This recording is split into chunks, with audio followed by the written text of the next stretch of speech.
আসসালামু আলাইকুম সবাইকে।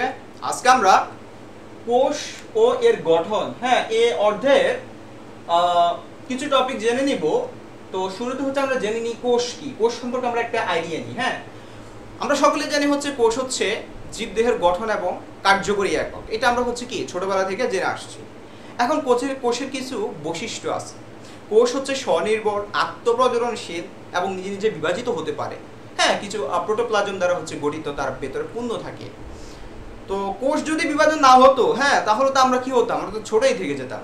আমরা যখন শিশু অবস্থায় যতটুকু ছিলাম ঠিক ততটুকু থেকে যেতাম। কোষের বিভাজন হচ্ছে বলেই তো হচ্ছে আমাদের দেহ কোষের বিভাজন হচ্ছে বলেই তো আমরা হচ্ছে কি বড় হচ্ছে, মাইটোসিস প্রক্রিয়ার মাধ্যমে বিভাজন হচ্ছে। আচ্ছা, এখন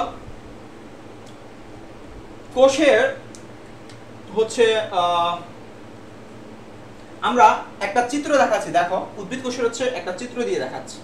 একটা কোষের মধ্যে কি কি সাবস্টেন্স গুলো থাকতে পারে। একটা কোষে দেখো বাইরে আছে যে কি তোমার উদ্ভিদ কোষ হওয়ার কারণে বাইরে আছে কোষ প্রাচীর এবং ভেতরে আছে কোষ ঝিল্লি। তারপর হচ্ছে সাইটোপ্লাজম, প্রোটোপ্লাজম থাকে। সাইটোপ্লাজমের মধ্যে অর্গানগুলো আছে, কিছু হচ্ছে ঝিল্লিবদ্ধ অর্গান, কিছু আছে ঝিল্লিবিহীন অর্গান। যেমন মাইটোকন্ড্রিয়া আছে, আমরা দেখতে পাচ্ছি মাইটোকন্ড্রিয়া, আমরা এন্ডোপ্লাজমিক রেটিকুলাম দেখতে পাচ্ছি, আমরা দেখতে পাচ্ছি যে কি তোমার নিউক্লিয়াস, গলগি বডি, এই nucleus, Golgi body, lysosome, plastid. মোটামুটি এই অর্গানগুলো হচ্ছে মেইন থাকে। এখন তোমার কিছু হচ্ছে যে কি ঝিল্লিবদ্ধ অর্গান আর কিছু আছে তোমার হচ্ছে ঝিল্লিবিহীন অর্গান। তো ঝিল্লিবদ্ধ অর্গানগুলো কি আমরা একটু লিখি।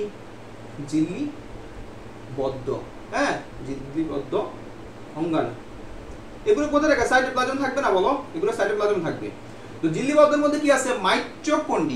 Mitochondria, Golgi body, endoplasmic reticulum, peroxisome, এগুলো হচ্ছে ঝিল্লিবদ্ধ মানে হচ্ছে অর্গানগুলা। আর ঝিল্লিবিহীন যেগুলো আছে সেগুলো হচ্ছে তোমার রাইবোজোম, তো প্রোটিওসোম, তারপর হচ্ছে তোমার কি, তারপর হচ্ছে তোমার মাইক্রোটিবিউল, ইন্টারমিডিয়েট ফিলামেন্ট, মাইক্রোফিলামেন্ট, এগুলো হচ্ছে আমরা ঝিল্লিবিহীন অর্গান। আচ্ছা, আমি একটু লিখে দিই। তোমার মাইটোকন্ড্রিয়া,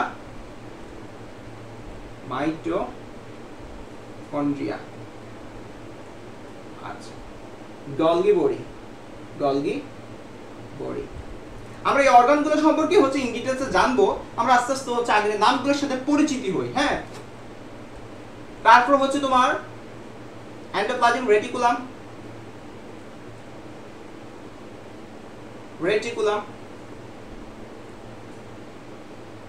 এগুলো আর কি, বুঝছো মোটামুটি। তারপর হচ্ছে ঝিল্লিবিহীন যে অর্গানগুলো আছে, ঝিল্লিবিহীনে কি আছে? অবশ্যই রাইবোজোম থাকবে। রাইবোসোম। তারপর হচ্ছে যে কি তোমার প্রোটিওসোম। তারপর সেখানে হচ্ছে মাইক্রোবিলাই মানে হচ্ছে মাইক্রোটিবিউল থাকবে, মাইক্রোফিলামেন্ট থাকবে, ইন্টারমিডিয়েট ফিলামেন্ট থাকবে, এগুলা বুঝতেছো কিনা? তারপর হচ্ছে এগুলো হচ্ছে মূলত এমসিকিউতে আসতে দেখা যায় যে নিচের কোনটি ঝিল্লিবিহীন অর্গান। এগুলো আসে, এর জন্য হচ্ছে ভাই এটা আলোচনা করে দিছি। আচ্ছা, এখন আমরা কোষের মধ্যে হচ্ছে দেহকোষ এবং জননকোষ নিয়ে জানবো। দেহকোষ কি করে? সোজা ভাষায় যদি বলি, দেহকোষ হচ্ছে কি দেহ গঠনে কাজ করতেছে, আর জননকোষ হচ্ছে জনন কাজে যে সকল কোষ অংশগ্রহণ করে সেগুলো জননকোষ। দেহকোষ বিভিন্ন রকম হতে পারে, কিন্তু জননকোষ তো হচ্ছে দুই ধরনের, শুক্রাণু, ডিম্বাণু, মানে হচ্ছে পুংজনক, স্ত্রী জননকোষ আমরা যেটা বলি। তারপর হচ্ছে তোমার দেহকোষের মাইটোসিস বিভাজনের মাধ্যমে হচ্ছে দেহের বৃদ্ধি ঘটায়, দৈহিক বৃদ্ধি ঘটায়। আর জননকোষে তোমার হচ্ছে মিয়োসিস নামক বিভাজন ঘটে। আচ্ছা, এছাড়া হচ্ছে তোমার দেহকোষ এবং জননকোষ নিয়ে আলোচনা। এবং দেহকোষগুলো কি কি, যেমন আমাদের রক্তকণিকা হতে পারে, পায়ের কোষগুলো, হাতের কোষগুলো, এগুলো হচ্ছে মূলত দেহ গঠনের যে সকল কোষ অংশগ্রহণ করতেছে সেগুলো হচ্ছে দেহকোষ। বুঝতেছি কিনা আমরা? আচ্ছা, তারপর হচ্ছে আমরা প্রাণী কোষ এবং উদ্ভিদ কোষ সম্পর্কে জানবো। এখন আমরা উদ্ভিদ কোষ লিখে রাখলাম একটা চিত্র, যাতে করে হচ্ছে আমরা প্রাণী কোষের সাথে ডিফারেন্স করতে পারি। দেখো, উদ্ভিদ কোষে আমরা একটা চিত্র লিখছি। এখানে দেখো সর্ববাহিরের স্তরটা হচ্ছে কি, দেখো কোষপ্রাচীর, দেখো কোষপ্রাচীর, এটা হচ্ছে কি কোষপ্রাচীর। এবং একটু ভিতরের স্তরটা হচ্ছে কি কোষ ঝিল্লিরা, দেখো এটা হচ্ছে কোষ ঝিল্লি। কিন্তু প্রাণী কোষ হচ্ছে কি কোষপ্রাচীর থাকতেছে না, তাহলে নরমালি তাহলে কোষ ঝিল্লিটাই তো তার সর্ববাহিরের স্তর হবে নাকি? আচ্ছা, প্রাণী কোষে হচ্ছে উদ্ভিদ কোষে তুমি দেখো কোষ গহ্বরটা মাঝখানে এবং সেটা বড়, কিন্তু প্রাণী কোষে হচ্ছে কোষ গহ্বর থাকে না, থাকলেও সেটা ছোট থাকে। আচ্ছা, প্রাণী কোষে হচ্ছে দেখা যাচ্ছে যে নিউক্লিয়াস থাকতেছে, ও সরি উদ্ভিদ কোষে নিউক্লিয়াস থাকতেছে এবং সেটা এক পাশে, মানে প্রাণী কোষে থাকলে সেটা মাঝখানে অবস্থান করতে, এখানে অবস্থান করতো, বুঝতেছো? প্রাণী কোষে প্লাস্টিক থাকবে না, কিন্তু উদ্ভিদ কোষে থাকবে। কারণ প্লাস্টিকের কাজ হচ্ছে সেখানে যেহেতু ক্লোরোফিল হচ্ছে একটা প্লাস্টিকের একটা অংশ, এটা কাজ হচ্ছে শর্করা জাতীয় খাদ্য তৈরি করা। যেহেতু প্রাণী নিজে খাদ্য নিজে তৈরি করতে পারে না, তাহলে প্রাণীর মধ্যে প্লাস্টিক থাকতেছে না।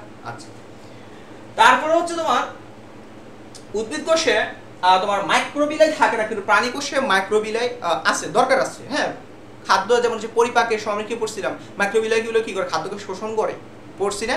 আচ্ছা, খাদ্য সারকে শোষণ করে। আচ্ছা, তারপর হচ্ছে তোমার এখানে হচ্ছে কি সেন্ট্রোজোম থাকবে না। প্রাণী কোষে সেন্ট্রোজোম থাকবে, কিন্তু উদ্ভিদ কোষে সেন্ট্রোজোম আছে কিনা দেখ নাই। আচ্ছা, এর ছিল হচ্ছে তোমার প্রাণী কোষ এবং উদ্ভিদ কোষের মধ্যে পার্থক্যটা।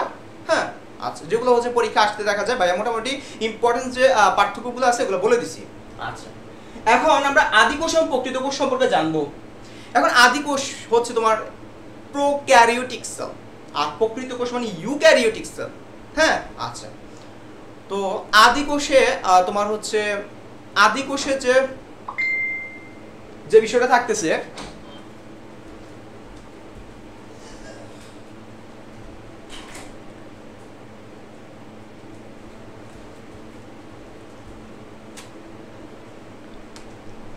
আচ্ছা দেখো আদি কোষের মধ্যে হচ্ছে যে বিষয়গুলো থাকতেছে তোমার আদি কোষ এবং প্রকৃত কোষ। আচ্ছা, আদি কোষে কি নিউক্লিয়াস থাকবে কি থাকবে না বলো? আদি কোষে নিউক্লিয়াস, শুধুমাত্র নিউক্লিয়াস আছে। হ্যাঁ, আচ্ছা দাঁড়াও, আদি কোষে হচ্ছে আদি কোষ এবং প্রকৃত কোষ তো।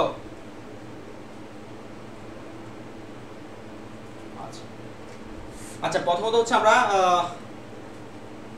আদি কোষ হচ্ছে কি প্রোক্যারিওটিক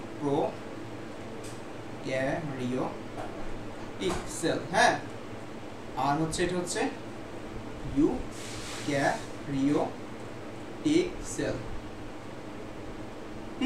এটা হচ্ছে কি, এটা হচ্ছে ইউক্যারিওটিক সেল, আর এটা হচ্ছে কি তোমার হচ্ছে এটা হচ্ছে প্রোক্যারিওটিক সেল। আচ্ছা, আদি কোষে হচ্ছে আমরা কি জানি? আমরা আদি কোষে জানি নিউক্লিয়াসটা হচ্ছে কি, নিউক্লিয়াস সুগঠিত নয়। এই কথাটা দ্বারা কি বুঝো? নিউক্লিয়াস সুগঠিত নয়, এর কথাটা দ্বারা হচ্ছে তোমার নিউক্লিয়াস হচ্ছে আমরা জানি নিউক্লিয়াস কি, নিউক্লিয়ার মেমব্রেন, হ্যাঁ, নিউক্লিওপ্লাজম, নিউক্লিওলাস, নিউক্লিয়ার রেটিকুলাম, এগুলো দ্বারা হচ্ছে একটা নিউক্লিয়াস গঠিত। যখন এগুলো কোনো একটা অ্যাবসেন্ট থাকবে, এর জন্য বলা হচ্ছে যে নিউক্লিয়াস সুগঠিত নয়। আর প্রকৃত কোষ হচ্ছে অবশ্যই নিউক্লিয়াস সুগঠিত, নিউক্লিয়াস হ্যাঁ সুগঠিত।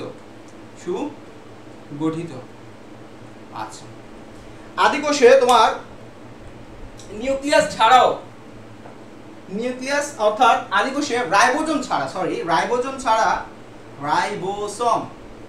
আর কোনো অর্গান থাকে না। হ্যাঁ, আর তার রাইবোজোম থাকে শুধুমাত্র। আর প্রকৃত কোষে রাইবোজোম এবং হ্যাঁ অন্যান্য হচ্ছে দেখা যাচ্ছে যে অর্গানগুলো থাকতেছে। অন্যান্য অর্গানগুলোকে মাইটোকন্ড্রিয়া সহ যতগুলো আছে, গলগি বডি, হ্যাঁ, সাইটোপ্লাজম যে অর্গানগুলো আছে সবগুলো এখানে থাকতেছে। ঝিল্লি বর্তমান ঝিল্লিবিহীন সবগুলাই, হ্যাঁ, রাইবোজোম সহ। কিন্তু তোমার আদি কোষে রাইবোজোম ছাড়া আর কোনো অর্গান থাকে না।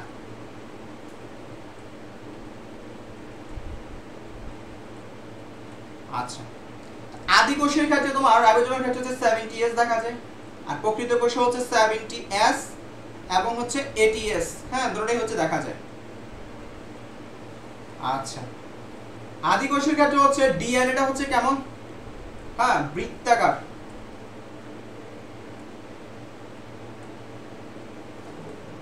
অর্থাৎ এখানে হচ্ছে আমরা কি দেখব? অর্থাৎ এটা হচ্ছে কি সুগঠিত হচ্ছে, এখানে তোমার হচ্ছে ইয়ে থাকে না, হিস্টোন প্রোটিন থাকে না। এখানে হিস্টোন প্রোটিন থাকে না, এই জন্য হচ্ছে এটা বৃত্তাকার দেখা যায় ডিএনএটা। আচ্ছা, তারপর হচ্ছে এই ক্ষেত্রে আদি কোষের ক্ষেত্রে হচ্ছে আমরা আরেকটা পার্থক্য দেখব।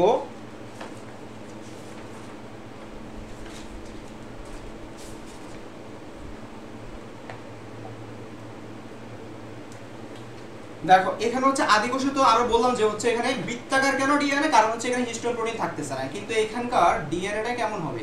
এখানকার ডিএনএ হচ্ছে চক্রাকার। হ্যাঁ, কারণ হচ্ছে এখানে হিস্টোন প্রোটিন থাকে, বুঝতেছো কিনা? আচ্ছা, তারপর হচ্ছে আদিকোষে হচ্ছে অ্যামাইটোসিস প্রক্রিয়ার মাধ্যমে হচ্ছে বিভাজনটা সম্পূর্ণ হয়।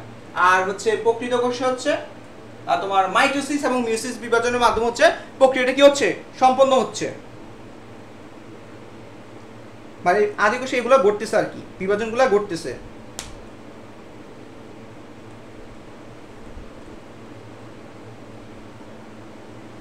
আচ্ছা আচ্ছা, এখানে তোমার চক্রাকার যে বলছি, চক্রাকার না, বিষয়টা বলছে তোমার হচ্ছে সূত্রাকার। হ্যাঁ, চক্রাকার হলে তো সেটা বৃত্তাকার হয়ে গেল। দেখো সরি, এখানে হচ্ছে বিষয়টা হচ্ছে ডিএনএ হচ্ছে সূত্রাকার। হ্যাঁ, সূত্রাকার কেন, এটা বললাম যে হিস্টোন প্রোটিন থাকে বলে এটা সূত্রাকার, আর এখানে হিস্টোন প্রোটিন থাকে না বলে এগুলো হচ্ছে কি, এগুলো হচ্ছে বৃত্তাকার, এটা বললাম। 70s হচ্ছে ATS এর বিষয়গুলো ক্লিয়ার বললাম। এখানে অ্যামাইটোসিস বিভাজন ঘটে, আর এখানে হচ্ছে অ্যামাইটোসিস বিভাজন ঘটতেছে না, এখানে হচ্ছে মিয়োসিস বা মাইটোসিস বিভাজন ঘটতেছে প্রকৃত কোষের মধ্যে। আদি কোষের মধ্যে কি আছে, ব্যাকটেরিয়া আছে, নীলাভ সবুজ শৈবাল আছে। হ্যাঁ, আর প্রকৃত কোষের মধ্যে হচ্ছে তোমার কি কি থাকতে পারে, আবৃতবীজী উদ্ভিদ থাকতে পারে, বায়োফাইটা, টেরিডোফাইটা, এগুলো সবগুলো হচ্ছে প্রকৃত কোষের হচ্ছে উদাহরণ। এই ছিল হচ্ছে তোমার আদি কোষ এবং প্রকৃত কোষের বিষয়াদি। আচ্ছা, তারপর হচ্ছে এখন আমরা জানবো কোষ প্রাচীর। কোষ প্রাচীর সম্পর্কে জানবো। আচ্ছা, একটা বিষয় আলোচনা করি। আদি কোষের যে শ্বসনটা, যেহেতু ব্যাকটেরিয়া আছে না, এখানকার সবার শ্বসনটা হচ্ছে অবাধ শ্বসন। অবাধ শ্বসন কি, অবাধ শ্বসন হচ্ছে যেখানে অক্সিজেনের প্রয়োজন হচ্ছে না। হ্যাঁ, আর এখানে হচ্ছে কি সবাধ শ্বসন, অর্থাৎ যেখানে অক্সিজেন লাগে সেটাকে বলে আমরা কি বলবো, সবাধ শ্বসন। বুঝছো কিনা? এ ছিল হচ্ছে তোমার আদি কোষ এবং প্রকৃত কোষ সম্পর্কে হচ্ছে যে গুরুত্বপূর্ণ তোমার পাঠ্যগুলো, এগুলো বললাম। এখন আমরা আলোচনা করব কোষ প্রাচীর নিয়ে। তো আমরা কোষ প্রাচীরের হচ্ছে রাসায়নিক গঠন দেখবো। হ্যাঁ, তার হচ্ছে যে কি হচ্ছে যে উপাদানগুলো থাকতেছে এগুলো দেখবো। দেখো কোষ প্রাচীরটা হচ্ছে কিভাবে থাকতেছে। কোষ প্রাচীরে এটা হচ্ছে কি মধ্যপর্দা। হ্যাঁ, কোষ প্রাচীরে তিনটা স্তর দেখা যায়। একটা হচ্ছে মধ্যপর্দা, মধ্যপর্দার উপর দেখবা তোমার হচ্ছে কিছু হচ্ছে পদার্থগুলো হচ্ছে জমা হবে। তো যেগুলো পদার্থগুলো হচ্ছে জমা হয়ে সেখানে কি করবে, সেখানে হচ্ছে তোমার প্রাইমারি প্রাচীর সৃষ্টি হবে। হ্যাঁ, মধ্যপর্দার উপর হচ্ছে সেলুলোজ, হেমিসেলুলোজ নামক পদার্থ জমা হয়ে সেখানে প্রাইমারি প্রাচীর সৃষ্টি করবে। এটা হচ্ছে মধ্যপর্দা, মধ্যপর্দা। আচ্ছা, মধ্যপর্দা, এখানে হচ্ছে প্রাইমারি প্রাচীর। হ্যাঁ, প্রাইমারি প্রাচীরের উপর দেখা গিয়েছে যে কি আরো পদার্থ হচ্ছে জমা হয়ে সেখানে কি হচ্ছে, হ্যাঁ আরো হচ্ছে পদার্থ মনে করে এটা হচ্ছে সেকেন্ডারি প্রাচীর। সেকেন্ডারি প্রাচীর। তো সোজা কথা যদি বলি, প্রাইমারি প্রাচীরটা হচ্ছে টেলোফেজ পর্যায়ে সৃষ্টি হচ্ছে, বিভাজনের সময় টেলোফেজ পর্যায়ে সৃষ্টি হয় মধ্যপর্দা, মধ্যপর্দা হচ্ছে টেলোফেজ পর্যায়ে সৃষ্টি হচ্ছে, এবং মধ্যপর্দার উপর হচ্ছে সেলুলোজ, হেমিসেলুলোজ এই পদার্থগুলো জমা হয়ে সেখানে প্রাইমারি প্রাচীর সৃষ্টি করতেছে। প্রাইমারি প্রাচীরের উপর হচ্ছে তোমার লিগনিন, ফ্যাকটিন, সুবেরিন ইত্যাদিগুলো জমা হয়ে পদার্থগুলো জমা হয়ে তোমার কি সৃষ্টি করতেছে, সেকেন্ডারি প্রাচীর সৃষ্টি করতেছে। এই যে প্রাচীরগুলো আছে, হ্যাঁ, তো হচ্ছে কিছু কিছু জায়গা দেখা যাচ্ছে যে মধ্যপর্দার উপর এই হচ্ছে মধ্যপর্দা যেটা আছে, হ্যাঁ, এটার উপর প্রাইমারি প্রাচীরও থাকতেছে না, সেকেন্ডারি প্রাচীরও থাকতেছে না। মানে বিষয়টা হচ্ছে এভাবে হচ্ছে, দেখো হ্যাঁ, এখানে হচ্ছে এখানে কি প্রাইমারি প্রাচীরও নাই আর তোমার সেকেন্ডারি প্রাচীরও, তাহলে এই অংশটাই কি বলা হয়, কূপ বলা হয়। তাহলে যে অংশে মধ্যপর্দার উপর প্রাইমারি প্রাচীর এবং সেকেন্ডারি প্রাচীর থাকবে না তাকে আমরা কি বলবো, কূপ বলবো। এই কূপ অংশে দেখা গেছে যে সূক্ষ্ম সুতার মতো অংশে দেখা যায়, সেটাকে বলা হয় কি প্লাজমোডেজমাটায়। প্লাজমোডেজমাটার মাধ্যমে বিভিন্ন পদার্থের যাতায়াতগুলো মোটামুটি নিয়ন্ত্রণ হয়। হ্যাঁ, তো আমরা মধ্যপর্দা থেকে এখানে একটা বিষয় শিখবো যে মধ্যপর্দায় সবচেয়ে বেশি কি থাকে, মধ্যপর্দায় সবচেয়ে বেশি থাকে, সবচেয়ে বেশি থাকে ফ্যাকটিন। মধ্যপর্দায় সবচেয়ে বেশি কি থাকে, ফ্যাকটিন থাকে। হ্যাঁ, এটা একটু মনে রাখবো। আর হচ্ছে তোমার ছত্রাকের যে কোষ প্রাচীর, হ্যাঁ, সেটা কিন্তু হচ্ছে তোমার কাইটিন দ্বারা গঠিত। এটা হচ্ছে এমসিকিউতে আসতে দেখা যায়। এই ছিল হচ্ছে তোমার হচ্ছে কোষ প্রাচীর নিয়ে আলোচনা। এখন হচ্ছে আরেকটা বিষয় থাকতেছে তোমার কোষ প্রাচীরের মধ্যে, তার কোষ প্রাচীরের গাঠনিক হচ্ছে একক আছে না। আচ্ছা, বিষয় আরেকটা বিষয় দেখি। আমরা হচ্ছে একটা চকের মাধ্যমে শিখবো। দেখো সেলুলোজ,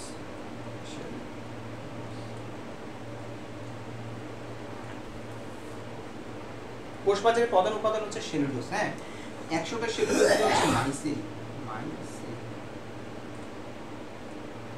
তারপর হচ্ছে মাইক্রো, হ্যাঁ। আচ্ছা, এখানে হচ্ছে বিষয়টা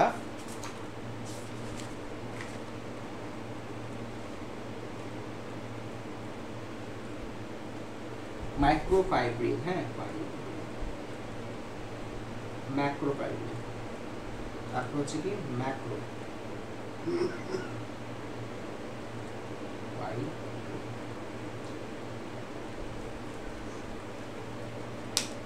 যদি পরীক্ষাতে আসে যে কোষ প্রাচীরের, হ্যাঁ, কোষ প্রাচীরের হচ্ছে কোষ প্রাচীরের প্রধান উপাদান, প্রাচীরের প্রধান উপাদান বলে, প্রধান উপাদান, তখন আমরা কি বলবো? সেলুলোজ। 100টি সেলুলোজ নিয়ে মূলত হচ্ছে কি গঠিত হচ্ছে? ক্রিস্টালাইন মাইসিলি। 20টি মাইসিলি মিলে হচ্ছে দেখা যাচ্ছে তৈরি হচ্ছে তোমার মাইক্রোফাইব্রিল। মাইক্রোফাইব্রিল, তাহলে 250টি মাইক্রোফাইব্রিল নিয়ে তৈরি হচ্ছে তোমার কি ম্যাক্রোফাইব্রিল, হ্যাঁ।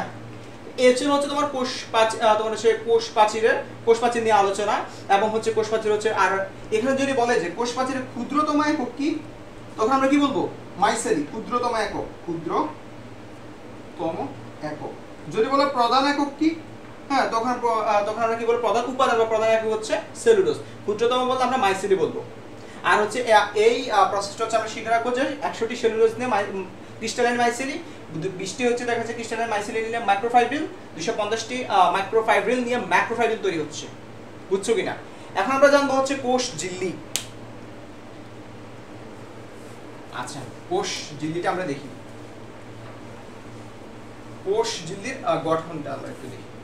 কোষ ঝিল্লি সম্পর্কে হচ্ছে আমরা একটা বিষয় জানবো, তোমার যেটা পরীক্ষাতে আসে সেটা হচ্ছে তোমার কোষ ঝিল্লির ফ্লুইড মোজাইক মডেলটা আমরা একটু দেখি। ফ্লুইড মোজাইক মডেল দেখো, ফ্লুইড মোজাইক মডেল হচ্ছে মূলত বিজ্ঞানী সিঙ্গার এবং হচ্ছে নিকলসন, তো তারা হচ্ছে ফ্লুইড মোজাইক মডেল, হ্যাঁ, এই মডেলটা হচ্ছে তারা প্রদান করে। তো এই মডেলের ফ্লুইড মোজাইক মডেলে তিনটা হচ্ছে ভিত্তির উপর প্রতিষ্ঠিত হচ্ছে। ফ্লুইড মোজাইক মডেল তিনটা বিষয়ের উপর। একটা হচ্ছে ফসফোলিপিড বাইলেয়ার, আর একটা হচ্ছে তোমার কি থাকতেছে? প্রোটিন, হ্যাঁ, আবার হচ্ছে কিছু থাকতেছে তোমার কোলেস্টেরল থাকতেছে এবং গ্লাইকোক্যালিক্স থাকতেছে, গ্লাইকোক্যালিক্স এবং হচ্ছে কিছু কোলেস্টেরল। এখন আমরা হচ্ছে এর গঠনটা দেখি। দেখো,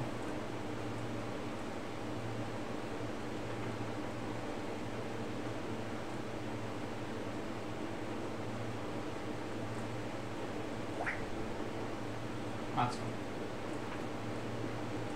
এবং হচ্ছে কি এগুলো হচ্ছে ফসফোলিপিড, হচ্ছে লিপিড হচ্ছে দুইটা হচ্ছে দেখা গেছে স্তর দেখা যায়। এটা হচ্ছে কি ফসফেটের হচ্ছে মাথা, আর হচ্ছে ফসফেটের হচ্ছে লেজ, হ্যাঁ। এই ফসফেটের যে মাথা দেখা যাচ্ছে এটা হচ্ছে পানি আকর্ষী, হ্যাঁ, পানি আকর্ষী।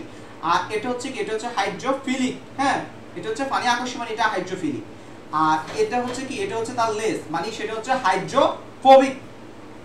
লেজটা হচ্ছে হাইড্রোফোবিক মানে হচ্ছে এখানে লিপিড জাতীয় পদার্থ থাকে তত পানি বিকর্ষী। ক্লিয়ার কি না? এখন প্রোটিন দেখা যাচ্ছে তিন ধরনের প্রোটিন দেখা যায়। কিছু প্রোটিন হচ্ছে এর হচ্ছে প্রান্তকে অথবা মাথাকে স্পর্শ করবে, একে বলা হয় প্রান্তীয় প্রোটিন। কিছু প্রোটিন আছে তোমার হচ্ছে একটু নিচে একটু ডুবানো থাকবে, হ্যাঁ, একে বলা হয় কি, একে বলা হয় অন্তর্নিহিত প্রোটিন।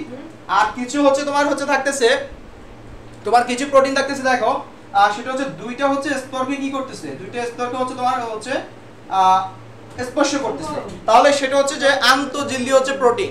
বুঝতেছো কিনা? আচ্ছা, তাহলে বিষয়টা হচ্ছে ক্লিয়ার। আচ্ছা, তাহলে তিন ধরনের প্রোটিন পাচ্ছি।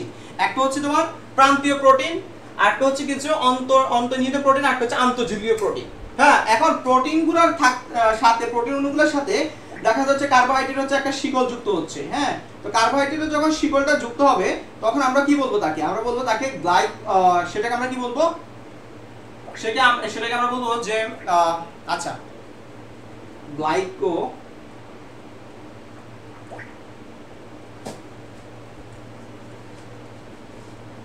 Glycolipid, glycoprotein, sorry glycoprotein. আর যখন হচ্ছে এখানে লিপিডটা যুক্ত হবে তখন আমরা কি বলবো? গ্লাইকোলিপিড বলবো। হ্যাঁ, তো গ্লাইকোলিপিড এবং হচ্ছে গ্লাইকোপ্রোটিন এই দুটোর সমন্বয়ে তৈরি হচ্ছে তোমার কি? গ্লাইকোক্যালিক্স। তো গ্লাইকোক্যালিক্স কিভাবে তৈরি হচ্ছে?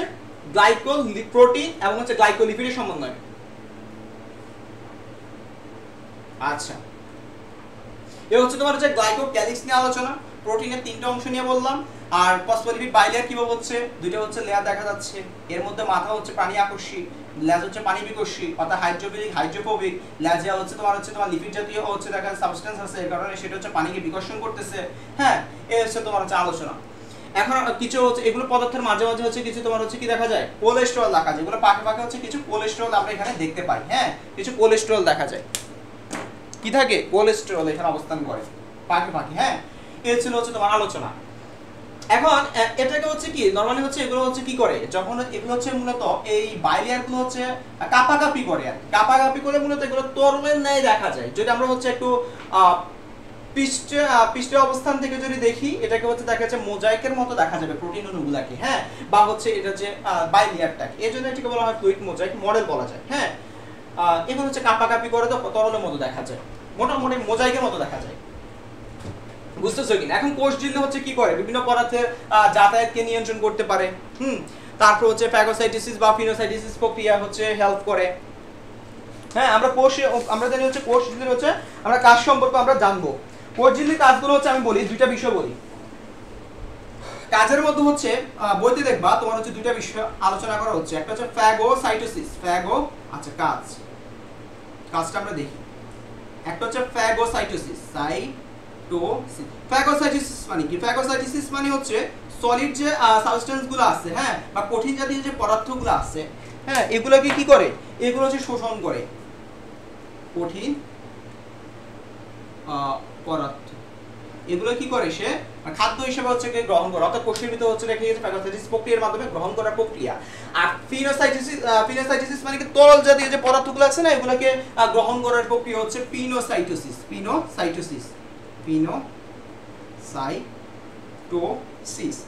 এছাড়া হচ্ছে ফিনোসাইটোসিস কি তরল পদার্থ, হ্যাঁ, তরল পদার্থ হচ্ছে দেখা গেছে গ্রহণ করার খাদ্য হিসেবে গ্রহণ করার প্রক্রিয়া। বুঝতেছো কিনা? এই ছিল হচ্ছে তোমার ফ্যাগোসাইটোসিস এবং পিনোসাইটোসিস প্রসেসটা কি বা বিষয়টা কি, এটা ক্লিয়ার আমরা। তারপর হচ্ছে আমরা এখানে দেখবো তোমার কিছু অ্যান্টিজেন বা হচ্ছে হরমোন এনজাইম তৈরিতে হচ্ছে এটা হেল্প করতেছে এবং কিছু পদার্থ যাতায়াত নিয়ন্ত্রণ করতেছে। এই ছিল হচ্ছে তোমার হচ্ছে আজকের হচ্ছে আলোচনা। তো আজকে হচ্ছে এ পর্যন্তই। সবাইকে অসংখ্য ধন্যবাদ। আল্লাহ হাফেজ।